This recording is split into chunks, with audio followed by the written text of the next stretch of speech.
आज देश भर में किस बात की चर्चा हो रही है और किस बात का, कौन से सवाल का जवाब मांगा जा रहा है? सिर्फ और सिर्फ आपातकाल।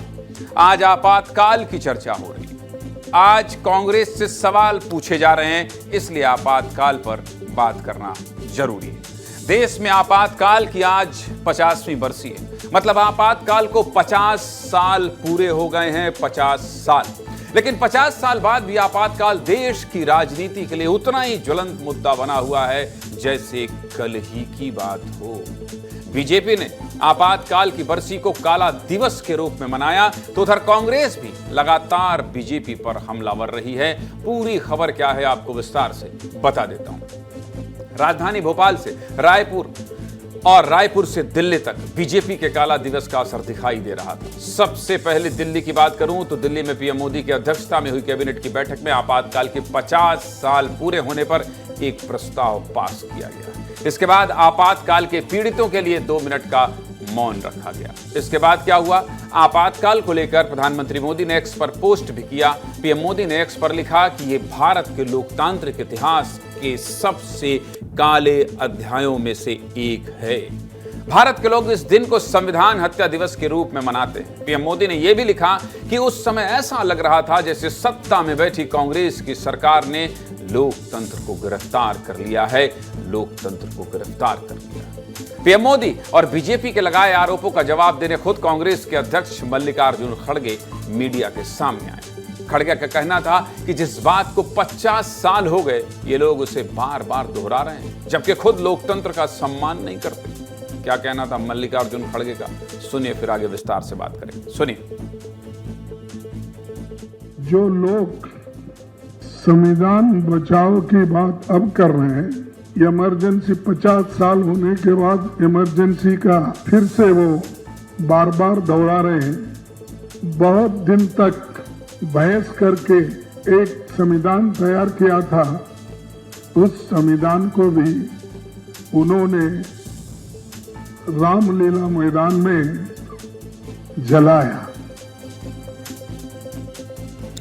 50 साल पहले लगे आपातकाल को लेकर आज भी कांग्रेस और बीजेपी सड़कों पर है। दरअसल 50 साल पहले आज ही के दिन 25 जून 1975 को तब की प्रधानमंत्री इंदिरा गांधी ने देश में आपातकाल की घोषणा की थी और आपातकाल 21 मार्च 1977 तक चला था। यानी कि देश में 21 महीनों तक आपातकाल लागू रहा।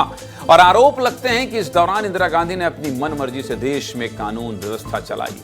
आपको जल्दी से यह भी बता देता हूं कि आखिर देश में आपातकाल लगा क्यों था और इसको लेकर विवाद क्या है और क्यों अब तक इमरजेंसी को लेकर राजनीति होती है, विस्तार से समझ लीजिए। साल 1971 में देश में लोकसभा के आम चुनाव हुए थे। इंदिरा गांधी ने 352 सांसदों के साथ केंद्र में पूर्ण बहुमत की सरकार बनाई और देश की प्रधानमंत्री बनी। 1971 में इंदिरा गांधी उत्तर प्रदेश की रायबरेली लोकसभा सीट से चुनाव जीतकर आई थी, लेकिन विपक्ष के नेता राज नारायण ने रायबरेली सीट पर चुनाव में धांधली का आरोप लगाया और शिकायत दर्ज कराई। मामला हाई कोर्ट तक पहुंच गया।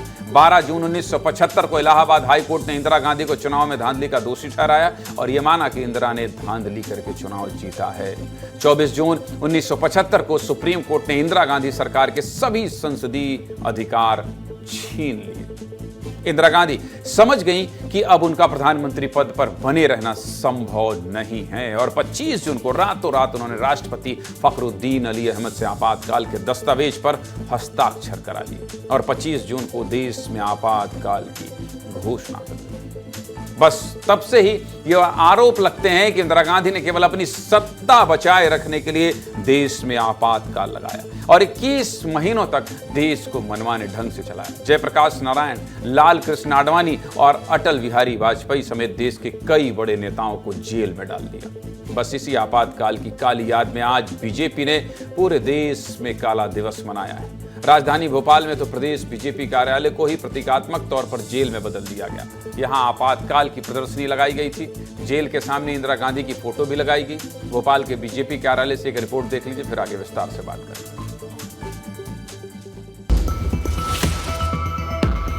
भारतीय जनता पार्टी के प्रदेश कार्यालय में ये जो प्रदर्शनी है वह लगाई गई है। आप देख सकते हैं कि आपातकालीन जो जेल है वो यहाँ पर दिख रहा है।